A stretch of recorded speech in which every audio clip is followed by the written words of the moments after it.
ఈ అడవిలో జీవిస్తున్న నువ్వు రోజు చేస్తున్న అరాచకాలు పెరిగిపోతున్నాయి. మర్యాదగా ఆపు. జంతువులతో వ్యవసాయం చేసి మనుషుల రక్తాన్ని ఇసుకలో కలుపుకొని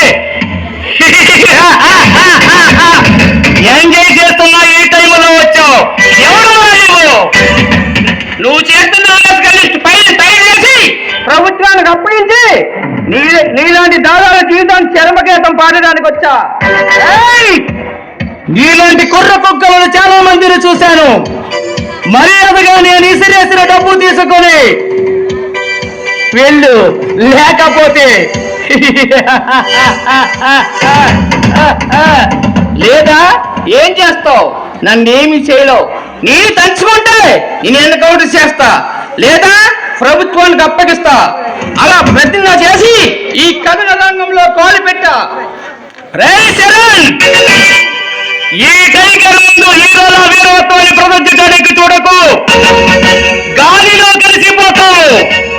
అందుకే నాతో చేతులు కలుపు.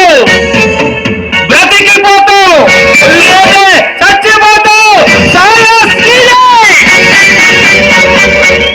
టైగర్, రత్న గర్భ లాంటి నా దేశం కోసం ప్రాణాలకు చేతులు లెక్క చేయకుండా పోగడగల సత్తా ఉన్న ఈ చరణ్ నీలాంటి వాడిని అంతం చేసి ఆ రక్తంతో నా భర్త నాటికి రక్తాభిషేకం చేస్తా. నీలాగే ఈరుండి సూర్యుండి అన్న వాళ్ళని ఎంతమందిరో నా స్థావరానికి ఏలాడి తీసిన వాడిని. నువ్వు ఒక లెక్క కాదు, నా కాలికోటితో సమానము.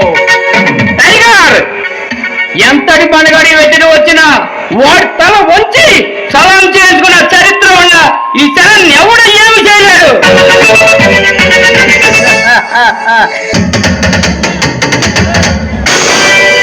ఇంతవరకు నా ముందు ఎంతసేపు మాట్లాడిన వాడు వీడొక్కడే.